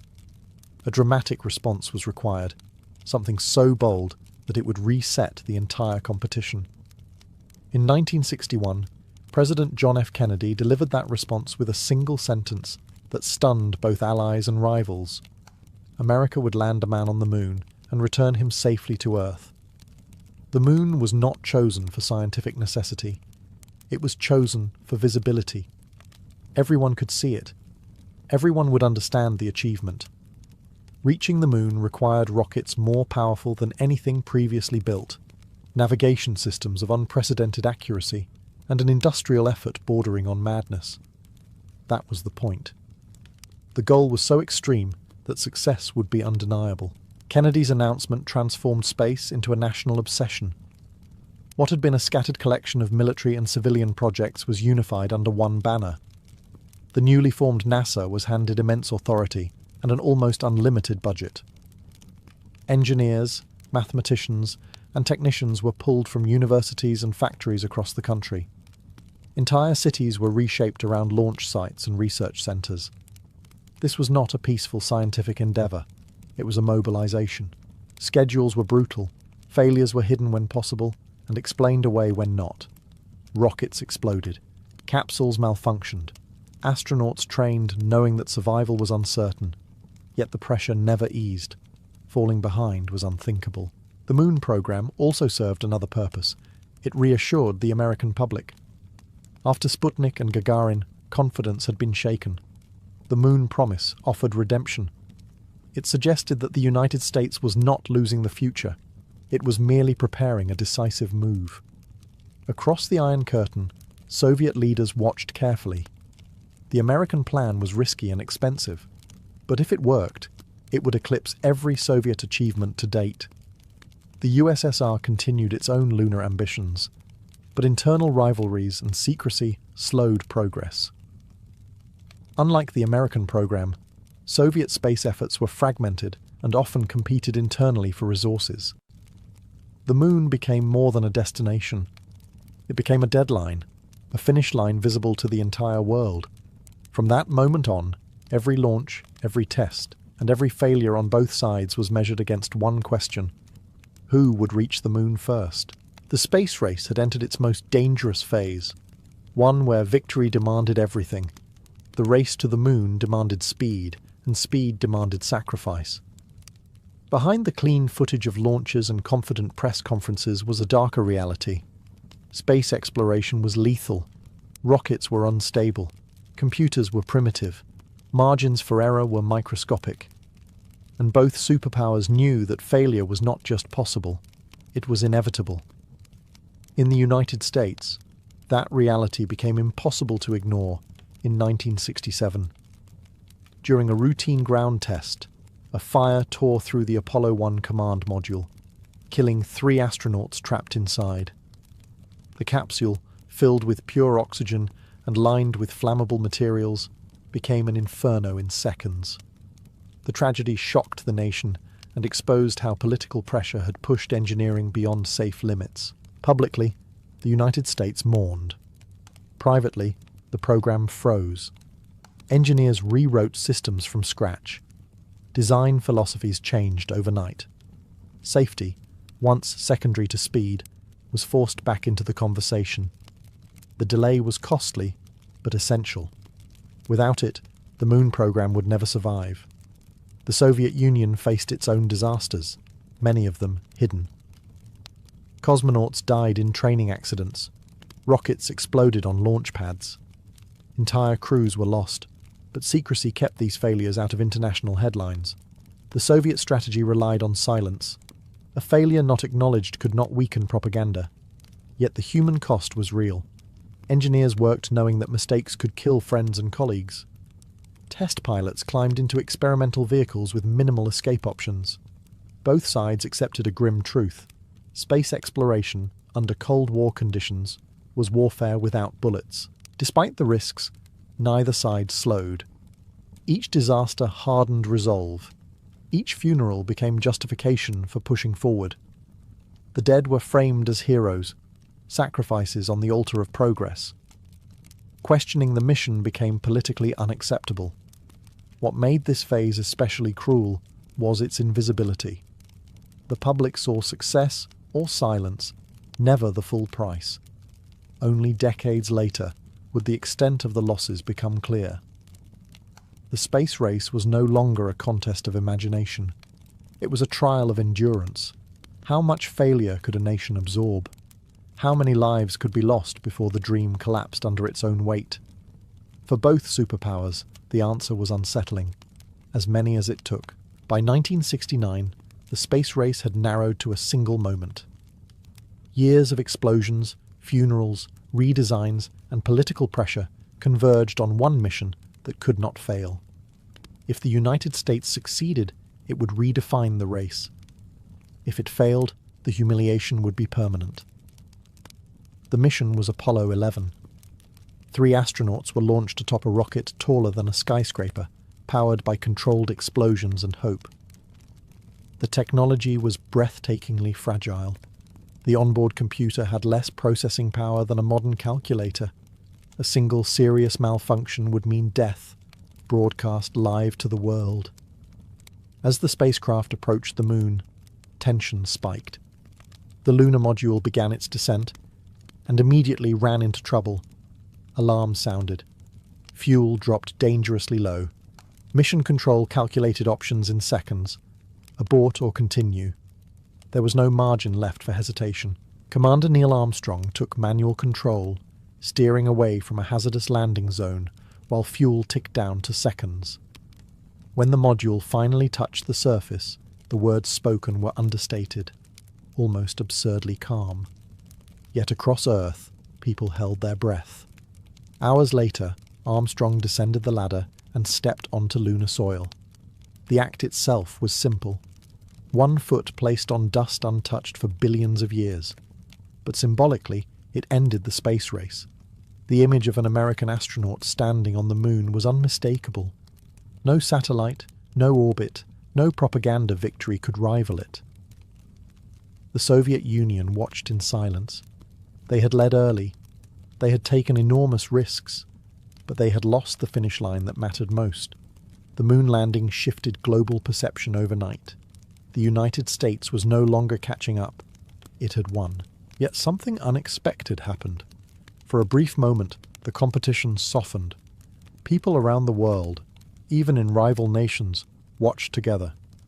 The moon did not feel American. It felt human. That moment did not end the Cold War, but it did end the space race as it had been defined.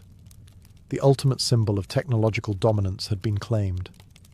After the moon, the question was no longer who would win, but what space was for now that victory had been achieved. After the moon landing, something strange happened. The space race did not explode into a new, even more ambitious phase. It slowed. The finish line had been crossed, and the urgency that once justified unlimited budgets and extreme risk began to evaporate. Victory, it turned out, was expensive to maintain. In the United States, the moon landings continued, but public attention faded quickly. What had once felt miraculous began to feel routine. Astronauts walked on the moon again and again, collected rocks, conducted experiments, and ratings dropped. Politicians quietly asked uncomfortable questions. Why spend vast sums to repeat a symbolic victory when domestic problems were piling up back on Earth? Budgets shrank. Ambitions narrowed. The dream of moon bases and missions to Mars was postponed indefinitely. Space was no longer a battlefield that demanded total commitment. It was a line item. For the Soviet Union, the outcome was more complicated. Officially, the USSR dismissed the moon as unnecessary spectacle. Privately, the failure stung deeply. Soviet lunar programs were quietly cancelled, their existence denied for decades. Engineers who had pushed heroic efforts were reassigned. The propaganda machine pivoted toward long-duration spaceflight and space stations, areas where the Soviets could still lead without confronting the moon directly. This shift marked a fundamental change. Space was no longer about dramatic firsts, but endurance. Cooperation began to creep in where rivalry once dominated. The symbolism of space softened. It became less about ideology and more about utility. The most striking symbol of this transition came in 1975, when American and Soviet spacecraft docked in orbit during a joint mission. Former rivals shook hands above the Earth they had once threatened to annihilate. The gesture did not erase decades of hostility, but it signaled a new reality. Space no longer needed to be a battlefield. The space race had not ended with a treaty or a surrender. It ended with exhaustion. Both sides had proven what they needed to prove. The future no longer demanded spectacle at any cost. What followed was quieter, slower, and far less cinematic, but perhaps more honest. Space had moved from a contest of power to a shared environment. And for the first time since Sputnik, the silence above Earth felt less threatening. When the drama faded and the headlines moved on, the space race left behind something far more permanent than flags on the moon. It reshaped how humanity lived, communicated, and understood itself, often in ways its original architects never intended. Many of the technologies developed under extreme Cold War pressure quietly entered everyday life. Satellites transformed communication, allowing signals to cross oceans instantly. Weather forecasting became dramatically more accurate. Navigation systems evolved from military tools into civilian necessities. Materials designed to survive vacuum and radiation found their way into medicine, transportation, and consumer products. The race to dominate space had accidentally modernized Earth. Perhaps more important was the psychological shift. For the first time in history, humans saw their planet from the outside. Photographs of Earth hanging in black space altered global consciousness. Borders vanished. Nations shrank. The idea that humanity shared a single, fragile home became harder to ignore. Ironically, a competition rooted in division produced the most powerful image of unity ever recorded. The space race also rewrote the relationship between science and government. It proved that massive, coordinated investment in research could achieve the seemingly impossible, but only at enormous cost. Future generations inherited both the benefits and the cautionary lessons. Innovation thrived under pressure, but it also bent ethics, hid failures, and treated human lives as acceptable losses. For scientists and engineers, the era became mythic, a time when deadlines were absolute, resources vast, and failure unacceptable. It inspired generations to pursue science, technology, and exploration, even as it warned them about the dangers of political interference in research. The rivalry also changed geopolitics. Space became a domain that could not be claimed like land or sea. Treaties emerged to limit weapons in orbit. Cooperation, once unthinkable, became practical. Space stations replaced moon races. Joint missions replaced secret competitions. The sky, once a battlefield, slowly turned into shared territory. Yet the space race left unresolved questions. Who owns space? Who benefits from its resources? Should exploration serve nations, corporations, or humanity as a whole? These debates still echo today, shaped by decisions made under Cold War pressure decades ago. In the end, the space race built more than rockets. It built a new age, one where Earth was no longer the ceiling of human ambition, but the starting point. The race had ended, but its consequences were only beginning. The space race is often remembered as a competition with a clear winner, but that memory is misleading. Yes, the United States reached the moon first. Yes, the Soviet Union never caught up to that final symbol. But history rarely ends cleanly. What truly mattered was not who won, but what the race permanently changed. The space race proved that human ambition could break boundaries once thought absolute. For the first time, the sky was no longer the limit. That psychological shift did not disappear when budgets were cut or programs cancelled. It lingered. Every satellite launch, every space probe, every modern mission to Mars traces its lineage back to that Cold War obsession with superiority. At the same time, the race exposed the dangers of tying exploration too closely to politics. Decisions were rushed, risks were hidden, lives were lost quietly to preserve national pride. Progress was real, but it was uneven and often cruel. The space race succeeded because it was fueled by fear, and that same fear nearly broke it more than once. As the Cold War thawed, space slowly transformed from a symbol of domination into one of cooperation. Former enemies learned to share orbit. Scientists collaborated across borders that once seemed unbreakable.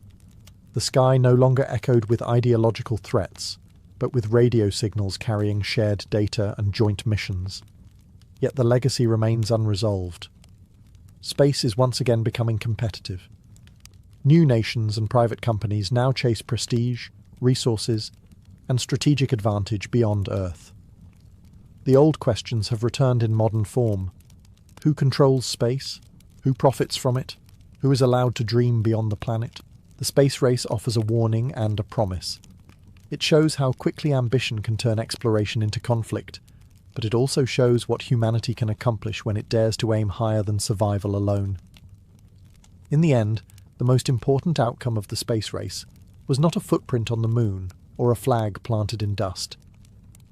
It was the realization that Earth is small, fragile, and shared, and that our greatest achievements happen when rivalry gives way, even briefly, to wonder. The Cold War reached for the stars out of fear. Humanity kept going out of curiosity, and that difference may decide what space becomes next. Long before writing recorded laws, kings, or wars, humans were already gathering around boards etched into stone and wood. Play did not emerge as entertainment alone. It emerged as a way to understand the world. In societies where survival depended on forces beyond control, weather, disease, fate, and conflict, games became miniature versions of life itself. They taught patience, risk, timing, and acceptance of loss long before philosophy gave those ideas names. Archaeologists have uncovered game pieces in some of the oldest human settlements, often buried alongside tools, jewellery, and even the dead. This placement was not accidental. Games were meaningful. They carried symbolic weight, suggesting that play mattered not just in life, but beyond it. To play was to rehearse existence, to face uncertainty in a controlled space. Among the earliest known board games is the royal game of played over 4,000 years ago in Mesopotamia. Its board was carefully decorated, its rules complex enough to reward strategy, yet still dependent on chance. Dice rolls determined movement, but decisions determined survival. Much like ancient life, skill mattered, but luck always had the final word. These early games were often tied to religion and ritual. Winning was not just success, it could be interpreted as divine favour. Losing could reflect moral failure or bad fortune. In this way, games blurred the line between play and belief. They offered a safe way to engage with the terrifying unpredictability of existence. Importantly, games were social.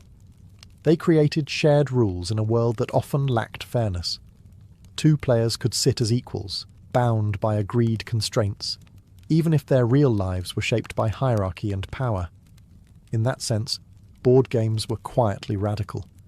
They imagined order where chaos ruled. Children learned by watching elders play. Strategies passed between generations. Moves became traditions. Games survived because they adapted, evolving with the cultures that played them. A board scratched into dirt could travel across centuries without ever needing to be written down.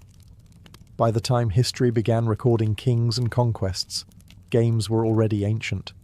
They had taught humans how to wait, how to plan, how to lose gracefully, and how to hope that the next roll might change everything. Play did not follow civilization. It helped build it. As civilizations grew more complex, board games absorbed deeper meaning. They were no longer just reflections of daily uncertainty. They became symbols of cosmic order, morality, and the afterlife itself. Nowhere was this more evident than in ancient Egypt, where games were woven directly into religious belief. One of the most famous examples is Senet. Played by pharaohs, nobles, and commoners alike, Senet was far more than a pastime. Its board represented the journey of the soul through the underworld. Each move symbolized progress toward eternal life, while setbacks reflected spiritual danger. Winning was not simply victory, it was proof of harmony with divine order. Senet boards were placed in tombs alongside food, jewelry, and spells. The dead were expected to continue playing in the afterlife, navigating fate even beyond death. To ancient Egyptians, play did not stop when life ended. It followed the soul. Far from Egypt, similar ideas emerged independently. In ancient China, the game of Go appeared, elegant, abstract, and endlessly complex. Unlike games driven by luck, Go emphasized patience, balance, and long-term thinking. Its goal was not total destruction of the opponent, but control through subtle positioning. This mirrored Chinese philosophy, where harmony and restraint were valued over brute force. Go was associated with scholars, generals, and emperors. It trained the mind for governance and warfare alike. Every stone placed on the board echoed decisions made in real life, irreversible, strategic, and deeply interconnected. Mistakes could not be undone, only compensated for. The game taught responsibility. Across cultures, board games began to serve as moral instructors. They modelled ideal behaviour: foresight, discipline, respect for rules, and acceptance of consequence. Cheating was not clever. It was corrupt. Losing was not shameful. It was educational. What is striking is how similar these games were in purpose despite vast distances between cultures. Without contact, societies reached the same conclusion. Play was a safe way to explore power, fate, and ethics. Games became classrooms without teachers, sermons without priests. By this stage, board games had moved beyond leisure. They were tools for shaping how people thought about life, death, and order. The board was no longer just a surface. It was a world, small enough to control, yet vast enough to reflect reality. And humanity kept playing. As societies became more hierarchical and warfare more organised, board games evolved into training grounds for power. Play was no longer just about fate or the soul, it became preparation. Rulers, generals, and elites embraced games that rewarded foresight, deception, and long-term planning. Winning meant thinking several moves ahead, much like surviving in politics or war. No game embodies this shift more clearly than chess. Emerging from India as chaturanga before spreading across Persia and into Europe, chess transformed conflict into abstraction. Kings, queens, bishops, and knights mirrored real social roles. The board became a battlefield where hierarchy mattered, sacrifice was necessary, and one mistake could doom everything. Chess taught restraint. Power was not unleashed recklessly. It was positioned, protected, and sometimes deliberately lost to secure a greater goal. For medieval nobles, this was not a metaphor. It was instruction. To rule meant to calculate consequences, not rush into combat. It is no accident that chess became associated with intelligence, discipline, and elite education. Elsewhere, strategy took different forms. In ancient Scandinavia, games like Hnefatafl simulated asymmetric warfare. One side defended a king attempting escape, while the other sought to capture him. Victory did not depend on equal forces, but on positioning and timing, reflecting the realities of Viking raids and defensive struggles. In South Asia, games such as Pachisi blended strategy with chance, mirroring social mobility in rigid caste systems. Skill mattered, but fortune could elevate or destroy anyone. This balance made the game widely accessible, played by royalty and villagers alike. What unified these games was their social function. They reinforced values admired by each culture: patience, loyalty, bravery, cleverness. Games became markers of status. To play well signalled education and refinement, to play poorly suggested recklessness or lack of control. Importantly, these games also spread through conquest and trade. As empires expanded, so did their games. Rules adapted, pieces changed shape, but the core lessons remained. A board game could travel farther and last longer than an army. By the medieval period, board games had become mirrors of society's power structures. They taught players how the world worked, who mattered, who moved freely, and who existed to be protected or sacrificed. Play had become political, and the board, once a ritual space, was now a classroom for command. As board games spread across continents, they did not always carry noble lessons or spiritual meaning. Many became entangled with chance, money, and vice, and society reacted accordingly. Dice games, race games, and betting boards exploded in popularity because they were simple, fast, and thrilling. They also terrified authorities. One of the most enduring games of chance was backgammon, a descendant of much older Mesopotamian race games. Its mix of dice and strategy made it irresistible. Anyone could win. Skill helped, but luck could overturn even the smartest plan in seconds. That unpredictability mirrored real life, and that was precisely the problem. In medieval and early modern Europe, games of chance became deeply associated with gambling. Taverns echoed with dice rolls and shouted wagers. Money, property, and sometimes freedom changed hands over a board. Clergy and lawmakers condemned these games as distractions from work, faith, and moral discipline. In some cities, dice games were banned outright, lumped together with drunkenness and disorder, yet suppression rarely worked. Games thrived precisely because they offered an escape from rigid social hierarchies. A peasant could beat a noble, and nobody could walk away wealthy. For a few moments, the board erased class, law, and destiny. That kind of freedom was intoxicating. Authorities responded by trying to control play rather than eliminate it. Some games were rebranded as respectable when played without money. Others were confined to certain classes or locations. Courts embraced games that emphasized strategy and decorum, while condemning those tied too closely to chance. This tension revealed something important. Board games had become mirrors of social anxiety. Games that rewarded planning aligned with ideals of discipline and control. Games driven by luck threatened those ideals. They suggested that effort did not always equal reward, a dangerous idea in societies built on obedience. Ironically, rulers themselves often indulged in gambling games behind closed doors. Kings and nobles lost fortunes at the same tables they publicly condemned. The board exposed hypocrisy as clearly as it exposed risk. By the early modern period, games had split into categories. Some were educational, some strategic, some recreational, some sinful. That division shaped how games would evolve in the centuries to come. Board games were no longer just reflections of society. They were battlegrounds where ideas about work, fairness, and fate collided, one roll of the dice at a time. By the 19th century, board games began to change purpose once again. As industrialization reshaped daily life, play started to mirror economics, labor, and social systems rather than gods or kings. The board was no longer just a battlefield or moral lesson. It became a model of how society functioned, and sometimes how it failed. In Victorian Europe and America, a new class of educational board games emerged.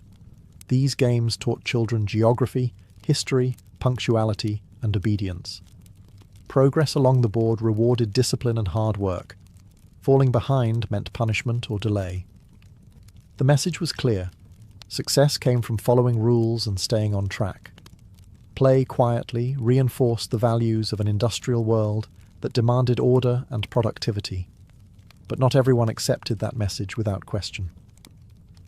In the early 20th century, a game appeared that openly criticized the system it portrayed.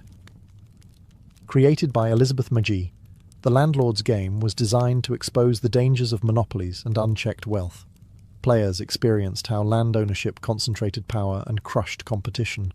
It was meant to be a warning, not entertainment. Ironically, the critique was too effective. The game was simplified, commercialized, and stripped of its original political message. It re-emerged as Monopoly, now celebrating the very system it once condemned. Players were no longer meant to question inequality. They were encouraged to dominate it. Winning meant bankrupting friends and family with a smile. This transformation revealed something crucial about modern board games.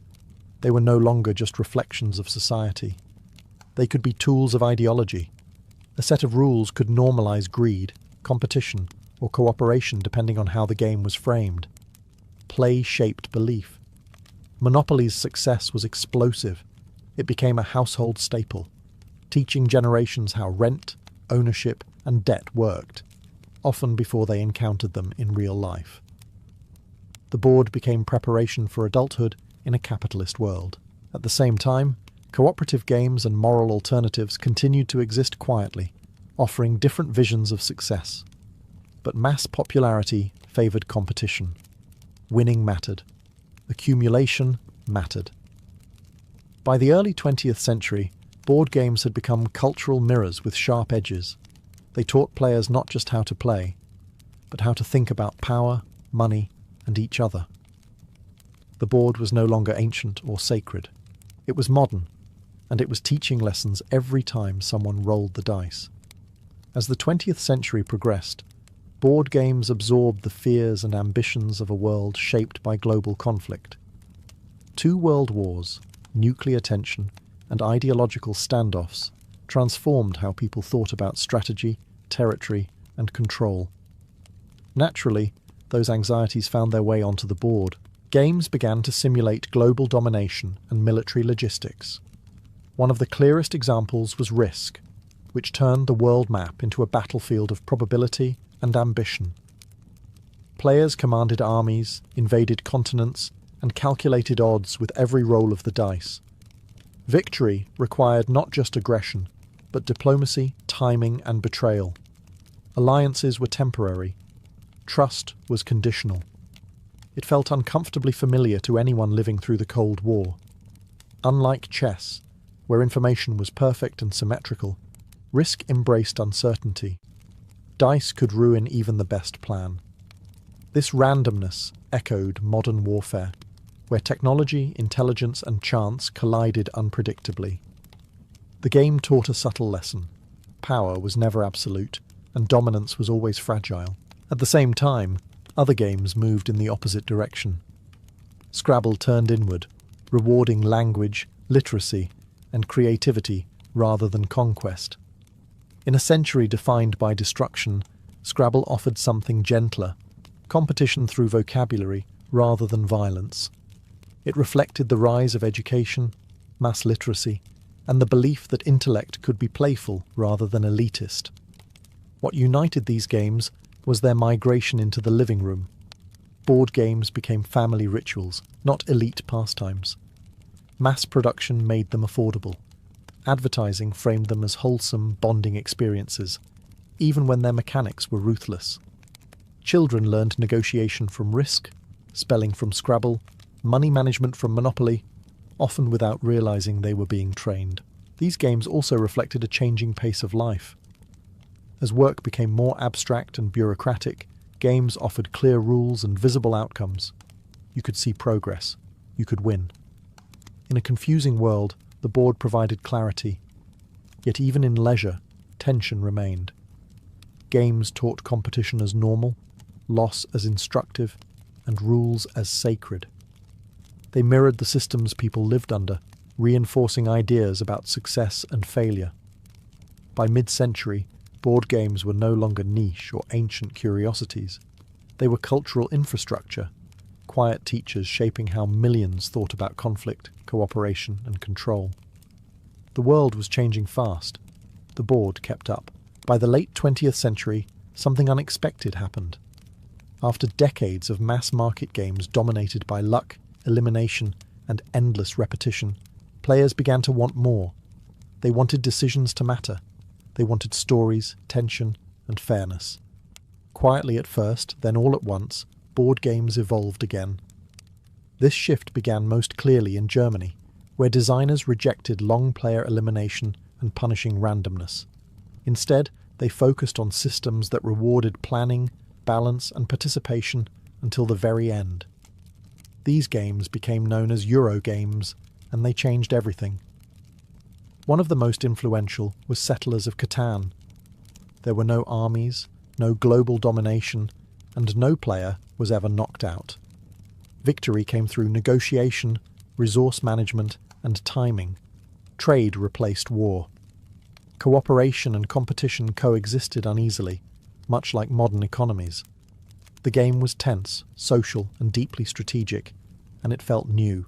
This design philosophy spread rapidly.